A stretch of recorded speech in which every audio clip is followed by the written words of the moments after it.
my nightmare was that he wanted me to give him instructions. A nice shot with a rifle is always something extra for me, but a good day with a shotgun is also, when the shooting is the way it should be, it's also very, very nice.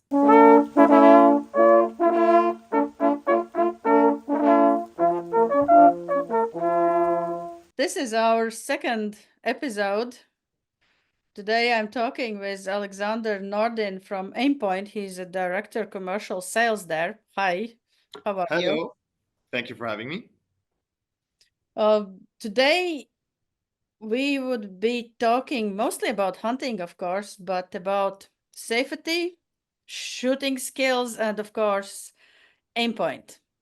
Could you start by telling a bit about yourself, please?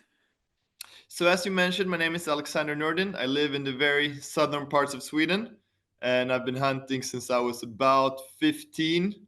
Started on a bit strange way, but since then, hunting has been a big passion of mine and partly my work as well, at least within the industry. As of now, I'm 34 years old, and yeah, that's about me. Nice, nice. How did you end up in Aimpoint?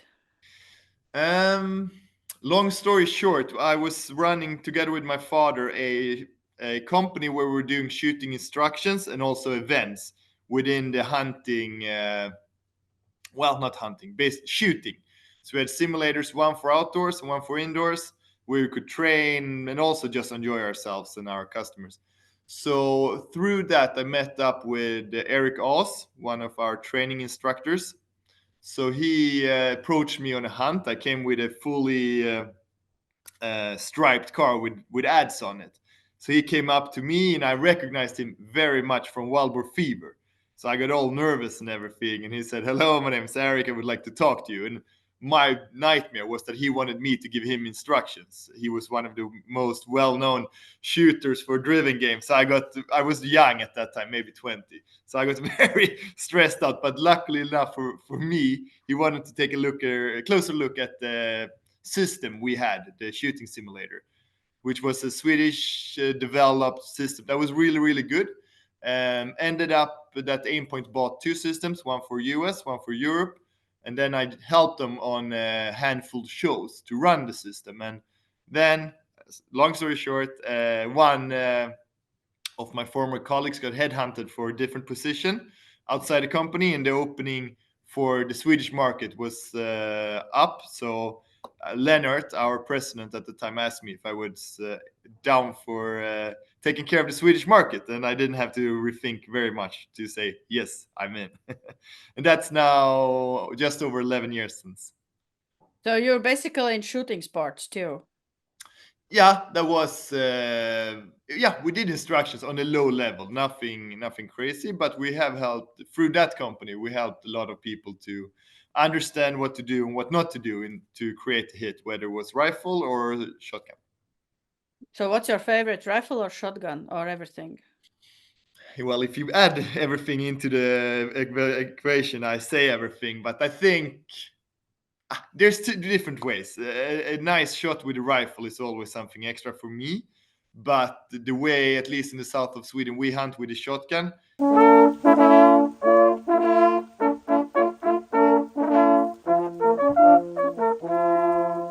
way easier in a sense. You can talk to more to your neighbor. You don't have to be quiet and all that stuff. So it's two different ways of hunting. But the good day with a shotgun is also when the shooting is the way it should be. It's also very, very nice when all the training pays off, basically. What do you use rifle for in Sweden and what do you use shotgun for in Sweden? I suppose like big game moose, definitely Yeah, rifle, or you can use exactly. a Yeah. shotgun. Keep in mind, Sweden is a very long country. But if I talk for myself, in the very, very southern parts of Sweden, we do have mainly fallow deer, followed by wild boar, and then, of course, reds and roes, foxes. Those would be the main. Then we have small stuff. For the shotgun would be ducks, pheasants, geese, and then, of course, hares and foxes as well. Then if you add the whole of Sweden, you have wolf, bear, lynx, and moose, of course, as well added. And we have mouflon and so on. No, like a huge variety of animals, basically Yeah. a paradise, in a way, a hunter's paradise. Of course, yeah, we're really lucky, and you see if you look at the forums and so on, you see a lot of people swapping hunts. So a certain thing, let's say capercaillie, you wouldn't find down here, where we would have something else like a pheasant, or you have always beaver. It's always something to have good if you want to swap hunts. Seal, depending on the rules that applies for the time. So yeah, in that sense, Sweden is really really cool, and when I was in charge of the Swedish sales, when you traveled up north, you always brought your gun if there was a hunting opportunity for when we were done with the business hours, of course. So it's pretty cool. But you wouldn't use shotgun for big game, would you? Rarely. We do have a tradition, old one, of shooting roe deer with shotgun. That's a big, big, big old Swedish tradition. I'm not sure if you have it over where. Are you Latvia or Lithuania? Sorry. I'm Latvian. Latvian. Would you shoot the roes with a shotgun normally or no? We have a completely different situation because in Soviet times, rifles were only allowed for party members, very trustworthy people. I see. So our whole hunting tradition goes around shotgun, and only for the last 2 decades or a bit back in the last previous century, the rifle usage has increased. Like Correct a me if I'm lot. wrong. You even do moose with slugs, right? Yes. Yeah, that Moose. for us is very illegal. Yeah, exactly. That's why I'm asking. What we also could use these big pellets Hmm. for wild boar hunting and big game, but it was luckily it was banned a few years ago, like 15 or Yeah, 20 years ago, because that caused a lot of wounded animals. I see. But We can use the slugs for sorry, for wild boar and fallow, but only if the firearm has one barrel. So it's very strange. Don't ask me why. yeah, and that's why we have this other way of thinking, and it's not only in Latvia; it's other Yeah, post communist Soviet countries. That first of all, they believe that hunting with a shotgun and a slug is more romantic because you need shorter yeah. distances. But I always say that you can also shoot with a rifle from 20 meters. It just gives you a better If you have the right stopping optic. power. And yeah, of course. And then many have this idea, a myth that, well, yeah, with a rifle you can easily shoot to 400 meters and the animal doesn't have any options of escape. So the mindset is a bit different.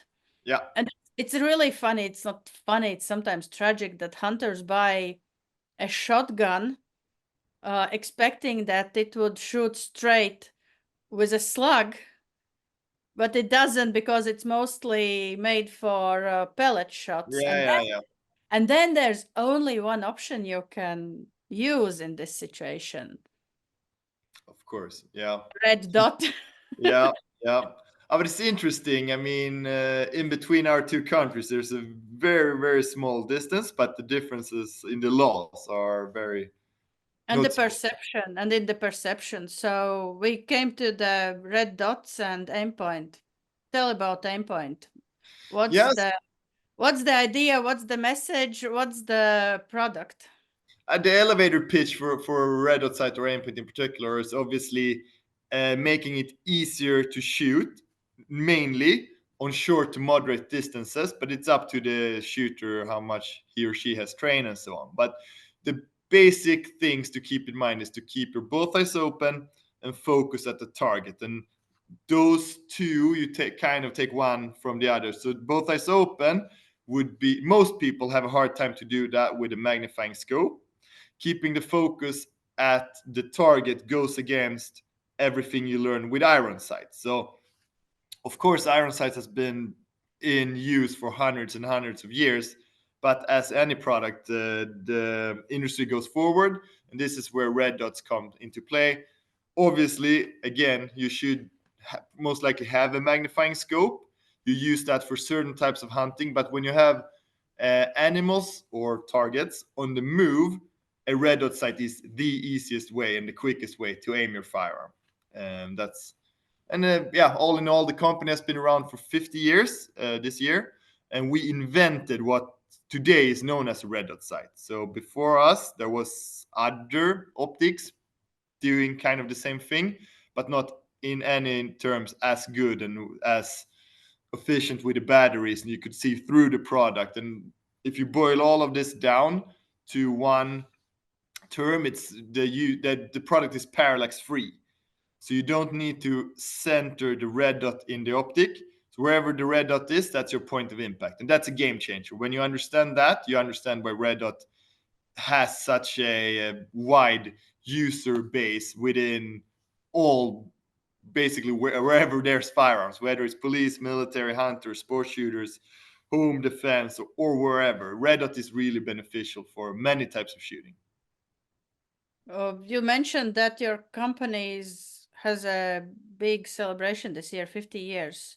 Correct. The story, how it began, I think it involves toilet paper. Yeah, you're right. So the rumor has it that 50 something, let's say 52 years ago, maybe, a person called Arne Ekstrand, he was shaving his beard one morning, and was, yeah, as you do, if you have a beard, you go around, make sure you're taking all parts of your chin, and he noticed in a concave mirror that the light bulb behind him didn't move when he was moving his head around, as you do. A normal person would probably go on, go to work, or do whatever. Luckily, so we can have this interview, on thought that, wait a minute, if the light bulb or light source doesn't change impact, that got to be equivalent with, you could do an optic where the red dot goes parallelly with the barrel wherever your head is. So he had the idea, but he didn't have the money. So he went around to a handful of different investors, and most of them, or all of them apart from one person, said, well, we will call you, you don't have to call us. That's normally not a good thing. So but Gunnar Sandberg, he was a hunter, he was a shooter in general, so he could understand what Arne was trying to say, and luckily they teamed up, and that is what we as today know Aimpoint.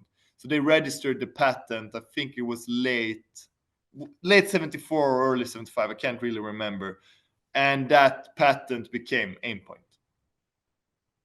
That's an interesting story.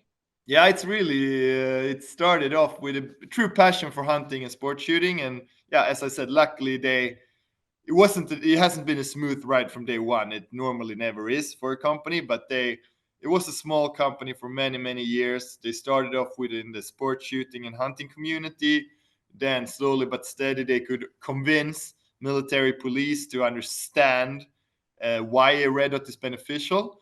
That being said, it's not just having one and the other, they also have to talk to each other. So Picatinny is a standard in the industry today. It was not in the late 70s and not in the early 80s either. So if you look at the firearm that is 40 years old, it will look different from a firearm today, of course.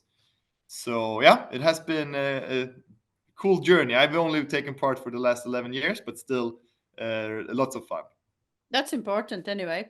Um, your company works a lot with military, and then there's this hunting sector, as I understand. For what types of hunting red dot is the best option? Good question. So if you would have asked me 10 years ago, I would be more limited in my view. If back in the days when I started, if we sold 100 optics, I would say that 95 would end up on a bolt action or a straight pull rifle. Today, I would say the split is easily, maybe not 50, but 60% goes on a normal hunting rifle, whether it's bolt action, straight pull, lever action. But we have also added our S2, so the shotgun optic, and also pistol optic and piggyback and lots of other different mounting solutions. So, but bottom line, where you use a red dot is short distance where the target or the animal is on the move. That would be the correct and the quick answer for that question. So it means that if you want to go stalking and then go and sit on a high seat, you would need two types of scopes. Exactly. That goes hand in hand with what I just said. I don't have the full story about this, but in Sweden, Blaser is a very strong brand, and they have figured out a very good solution with the mounts. You can take it on and off. You could do that with nowadays all, more or less all firearms. But yes, I would say a hunter that wants to be fully equipped should have minimum two optics, whether that is a 2 to 10 or 3 to 12, whatever, magnifying or anything bigger or smaller, and then a red dot. Then you have way more opportunities to have a successful hunt. If personally, if I would go out for an evening stalk and then end up in a high seat, I would probably leave the red dot in my car. If I would have a wounded animal, I would drop by the car, get the proper optic, and so on. That being said, if I would be invited for a driven hunt at the hunting ground I've never been before, especially in the south of Sweden where I live, we have forest and open fields in a mix where it's hard to know what kind of stand you will be put in. For sure, I would bring two optics to the stand any day of the week. Then, just because I think it's really funny with mounts, I now have added what's called a piggyback. So I do have my rifle scope and a red dot on the side, but that is more. Oh, I know, I understand what you mean. Yeah, yeah, yeah, Yeah, yeah. So this is something that is getting nothing crazy popular, but we do sell a few hundred every year, and we can see the amount of questions in the inbox has increased a lot. And we have strategically placed that type of mount on a few influencers, and then we can see the interest rises quickly. So it's quite fun. But yeah, the answer of your question: two optics minimum, absolutely. If you look at the hunter that is wants to have everything, depending on the country, you would have thermal, big magnified optic, LPVO as it's called, and a red dot. That it wouldn't be strange, at least over here, to that's find a person. that's me. That's you.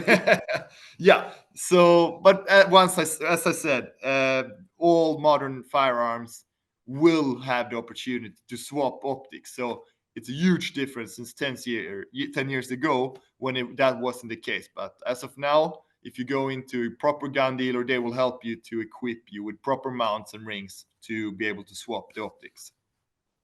Yeah, yeah, I use it. I use a normal scope mostly in all types of hunting, and I have a red dot Aimpoint on Blazer Yeah, uh, for wounded animal tracking.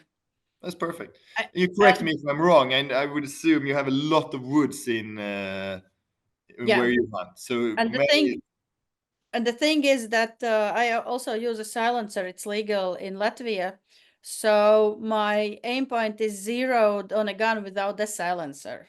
So yeah, it's a difference. So I don't use it for driven hunts because I love to shoot with a silencer because of the hearing. So yeah, I put aim point when I have to go and look for wounded animals with my dog.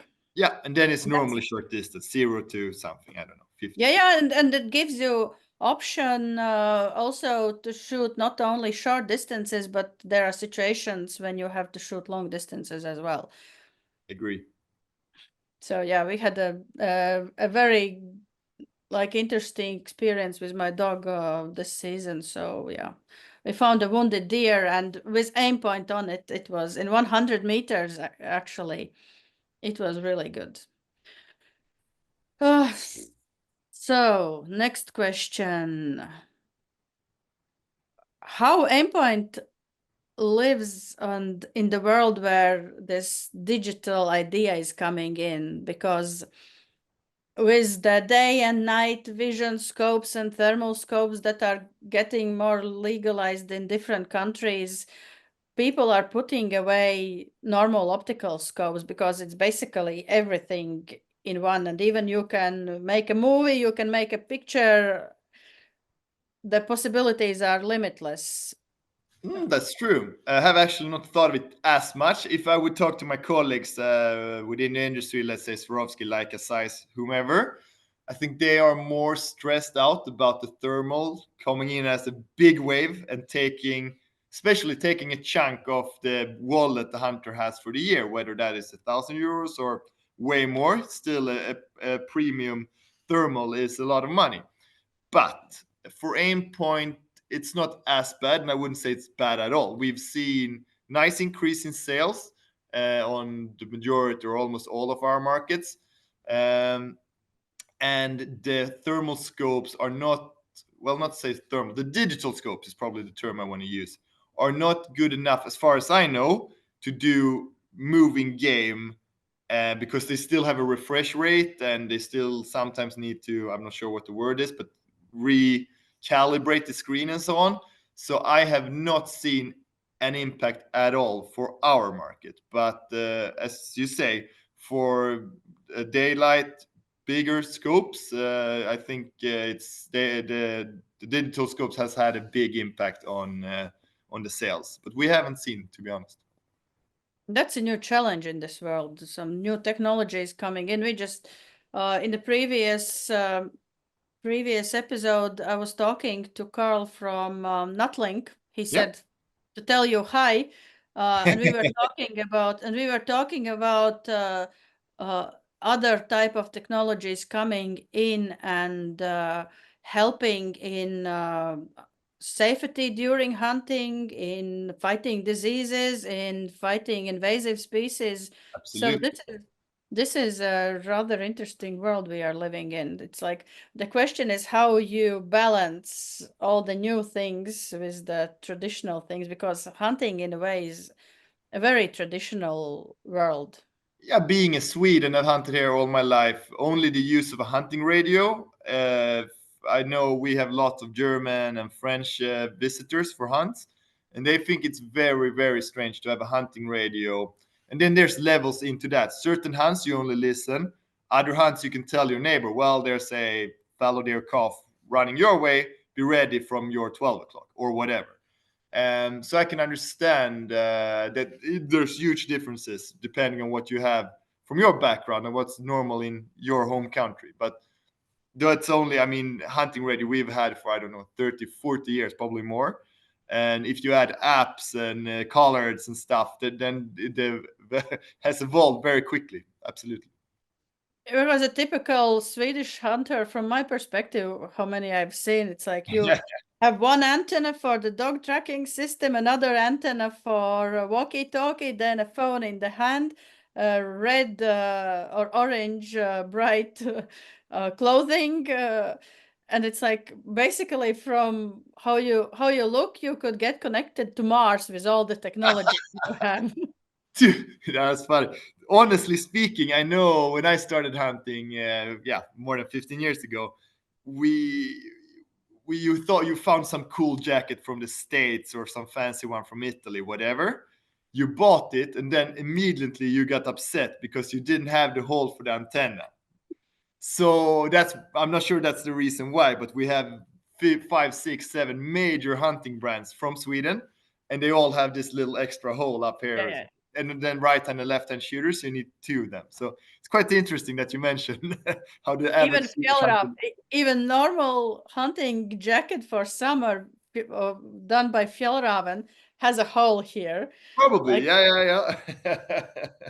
Yeah, you see, it has a big impact on everything. yeah, but it's very functional. It can make hunting safer, and you don't lose your dogs. So, and you can communicate, and that's perfect. Yeah, bottom line, I don't think we use it to harvest more animals. I think we have it to decline the number of fuck ups, whether that is a shot person or a dog or a drowning dog or whatever. There's things happening throughout the day. And the hunting radio, I would say also the license hunt, if you have 5 red deers can be shot during the day, you can say one left or so many antlers and whatnot. So there, I think we don't use it to cheat in that sense. We use it to have a safe and quick hunt. I suppose that this is the myth coming from anti-hunters, that they think that all these technologies are for shooting more animals. It's rather for doing it more effectively so that there are less fuck ups, as you said.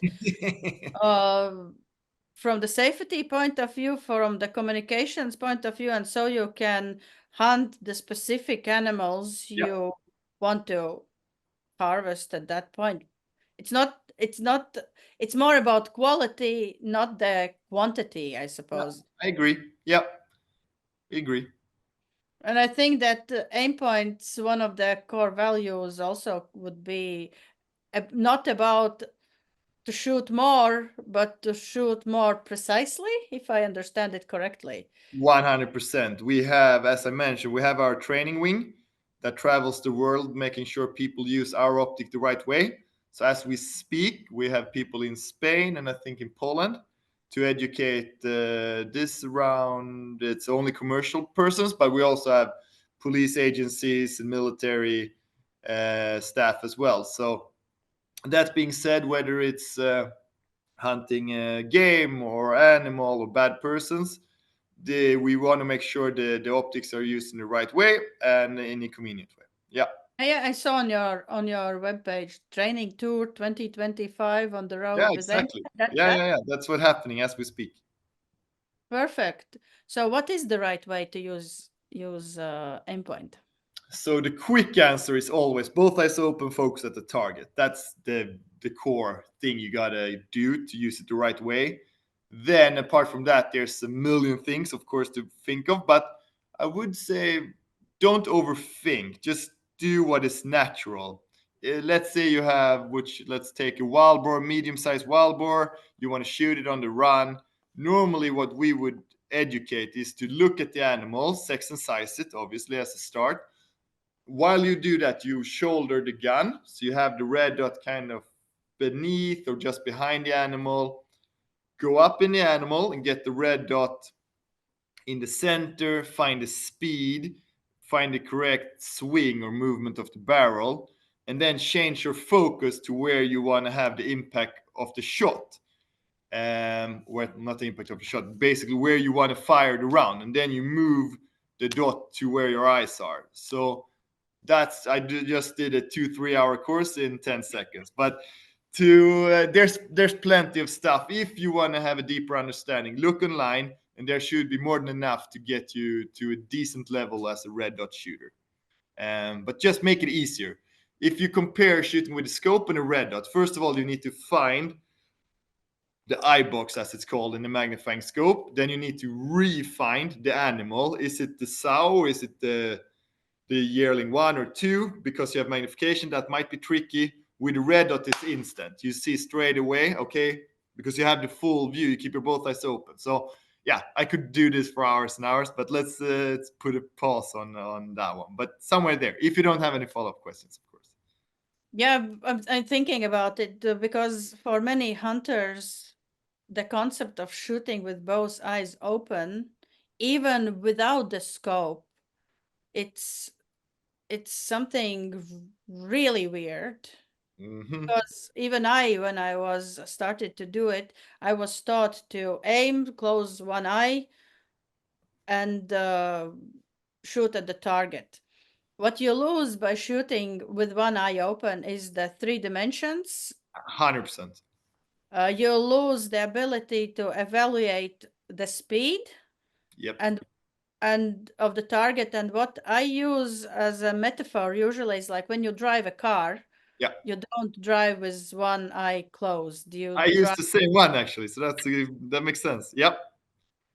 That would be very abnormal to be cruising the highway with one eye closed. Makes no sense. And So you, as you said, you lose a lot of depth and how to calculate exactly. speed and so on. So, what is also cool, I want to mention that once more, to be honest, is that you can reuse the way you shoot using a red dot with both the pistol, rifle, and the shotgun. So, Oh, the okay. shotgun and the rifle, I would shoot 90% alike. The only for shotgun, if I would do instructions, I would call the movement of the gun swing. With the rifle, I would rather call it movement of the barrel. If you understand, it's the same thing, but the speed on a shotgun you can do a bit quicker because it's not down to millimeters.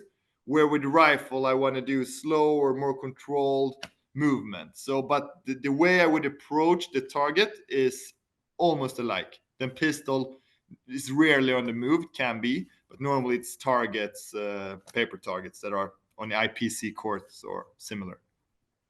Yeah, this is one of the myths that if you want to shoot with the rifle, you don't train, for example, to shoot clays.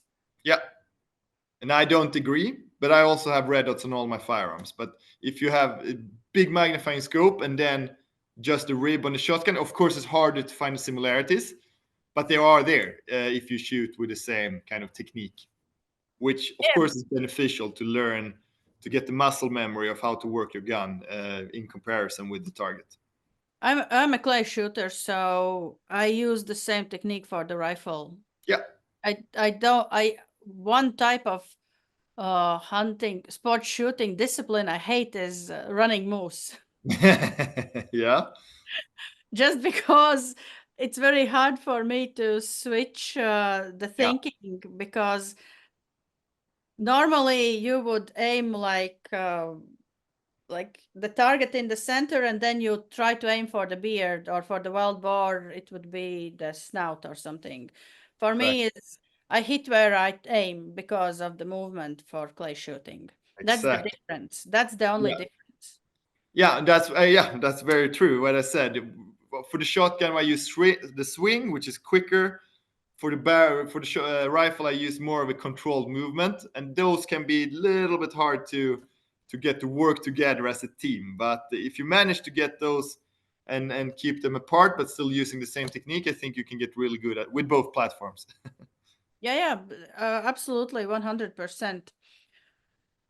So, what is about this training tour and the idea about gun safety and safety during hunting? It's how does Aimpoint's concept come into here? Starting off with the training tour, we are very, very lucky to have three at this point full-time employees that are only doing training, both internal and external.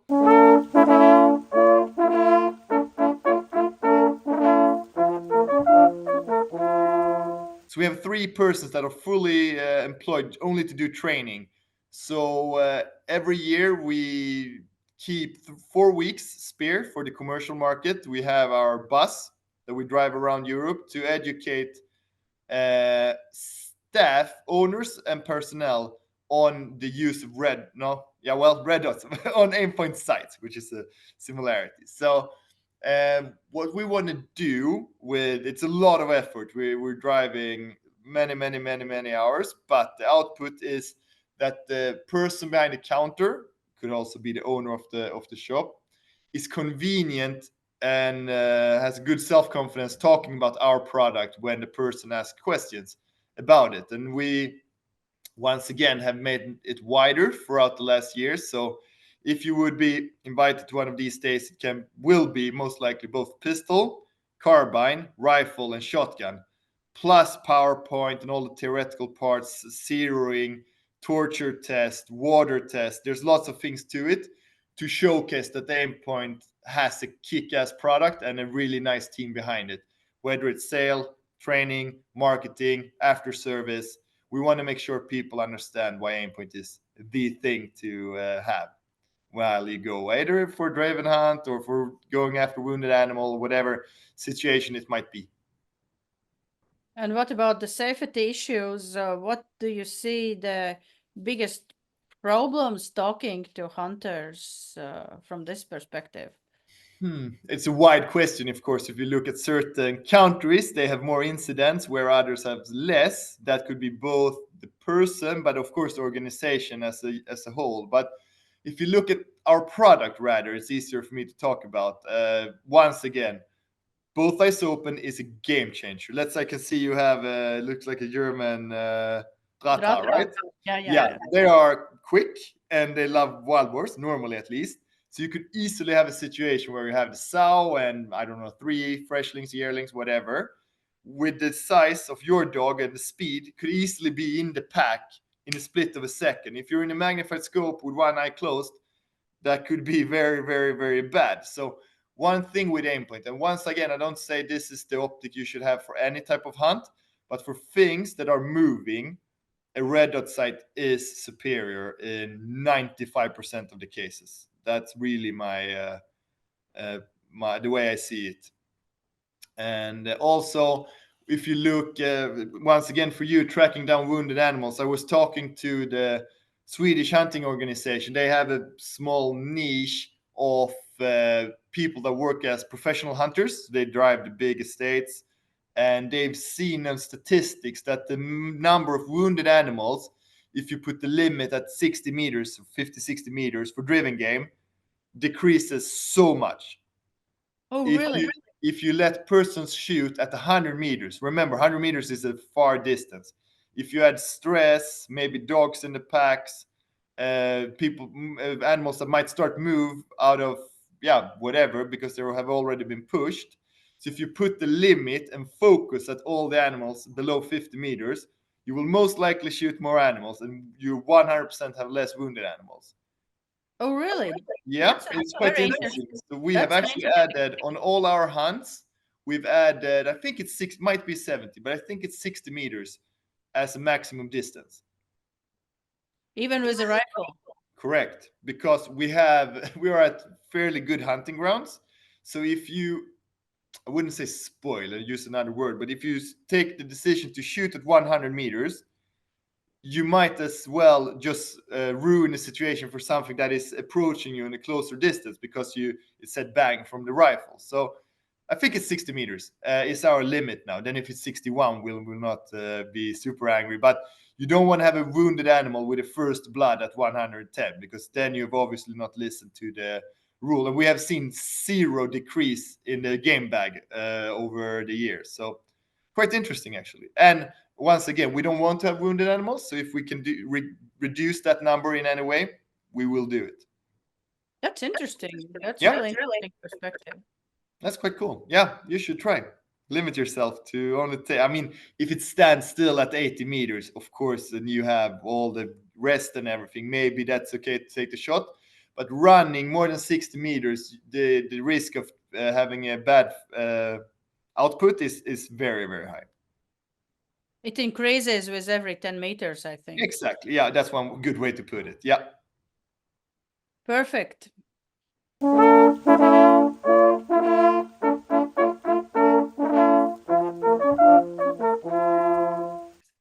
Okay, so Aimpoint is a patron of FACE. You are supporting the work FACE is doing in Brussels. You were to our members meeting. You came to our members meeting in Zagreb, Croatia, last year in autumn. So what are your impressions?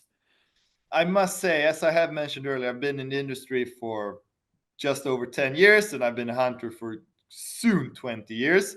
And I've been a member of Swedish Hunting Association, reading the magazine. I've had the privilege to get to know the people, Torbjörn and so on, for many years.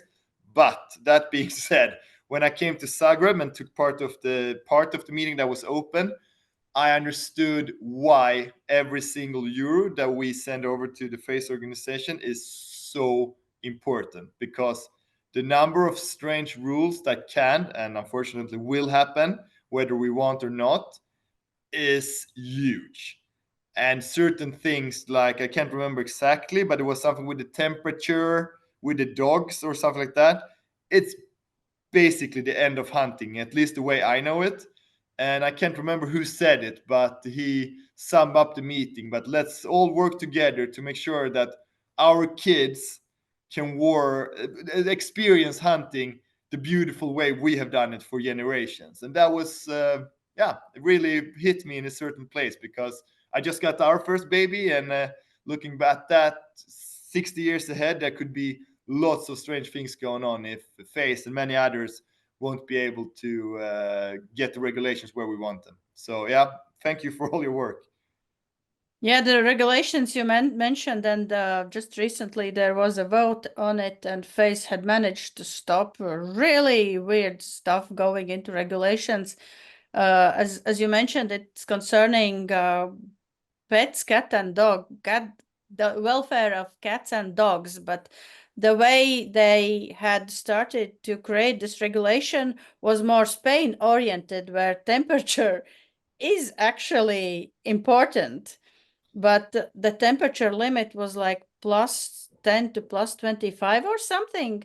I mean, It in makes Sweden, we would have minus 35, and in Spain, they have plus 35. How should you ever manage to keep those alike and do one regulation? That's, yeah, it was. exactly that. And I was discussing this issue with some animal right people on social media. It's like, yeah, but in Spain, yeah, but the European Union is not just Spain. We have so many different things. For example, your Jämthund, the Swedish moose dog, if you put him in plus 25 degrees, it's done.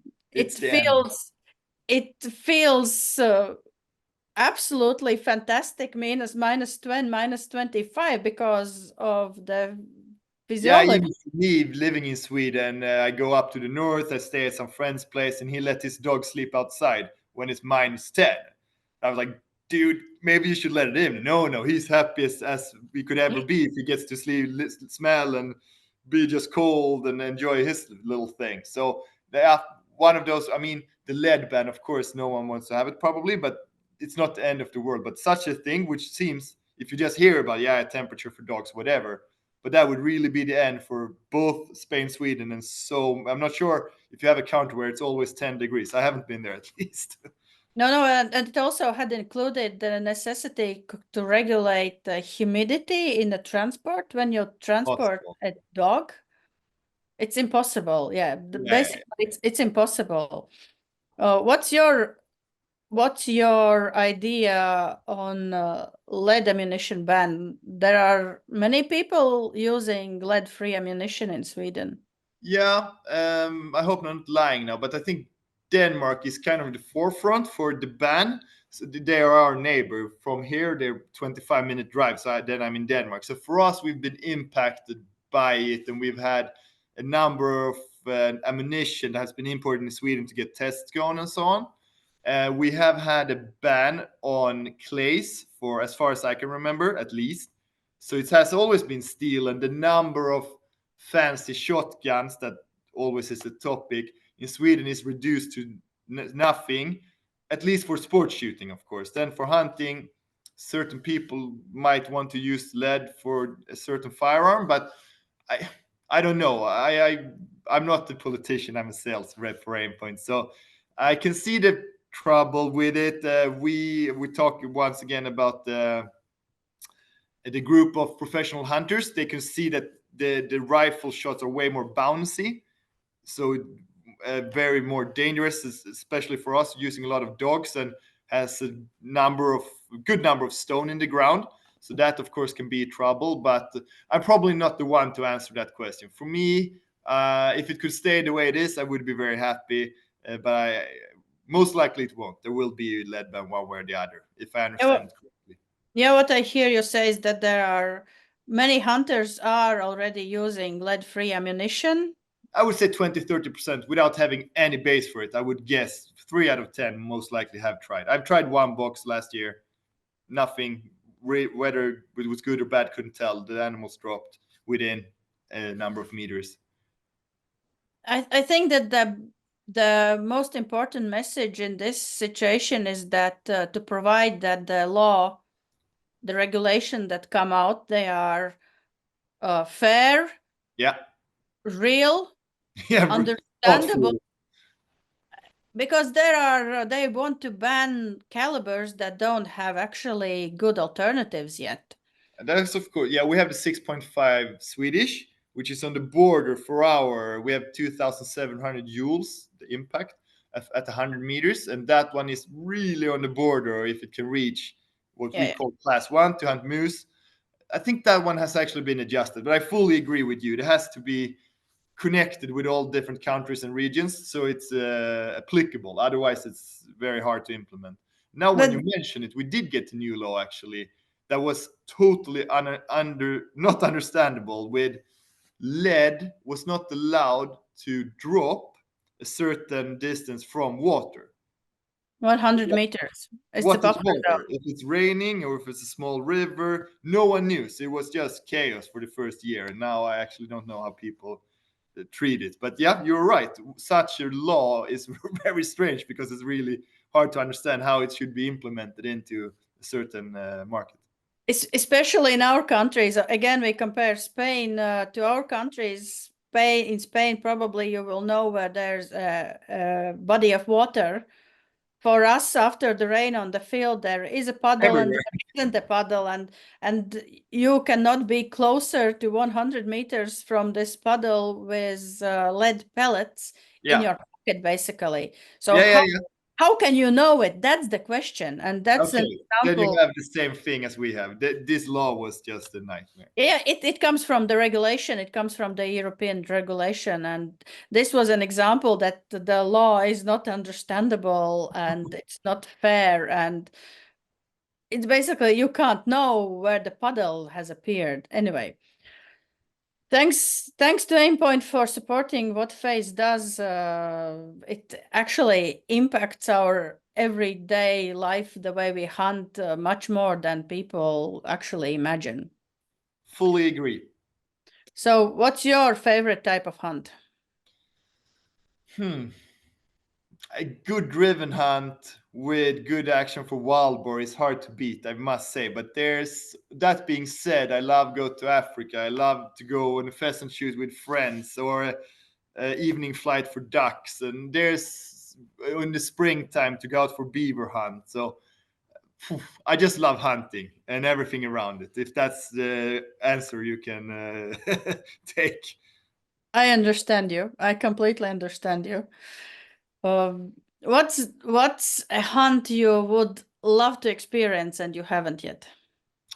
Well, that's I can answer. I actually just of end of last week booked tickets to Zambia for a Cape Buffalo hunt.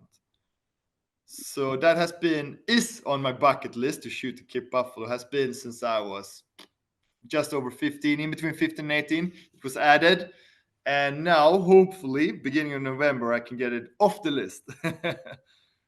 I hope I hope and I imagine it would be an impressive hunt.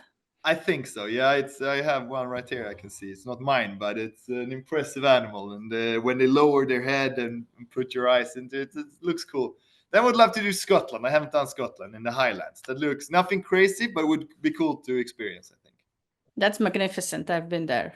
I can imagine. Yeah. Absolutely fantastic. Yeah, I've had so instead of I did a few safaris back in the days, but they're quite expensive and take 15 days, whatever. So now recently, the last 5 years, I've done smaller hunts. So chamois in Slovenia, the muntjac in UK, seal in Norway, and so on. So smaller hunts, and I really enjoy those. Bring some friends along and just experience other cultures, and I think that's so cool. And you can hunt for weeks and weeks and weeks and probably years in only the European countries and still have so many other animals to go after. So I think that's really cool. What would you be your suggestion to people who have listened to this episode and now thinking, should I buy an aim point? Buy an Aimpoint. No, but as I said, we are working, me and my team, we are working really, really hard to make sure each and every distributor and retailer are well educated. So if you go to your store, hopefully they can treat you very well. If they don't, we have our inbox. Of course, you can always email us and ask if you want to rather have a phone call. You can email us.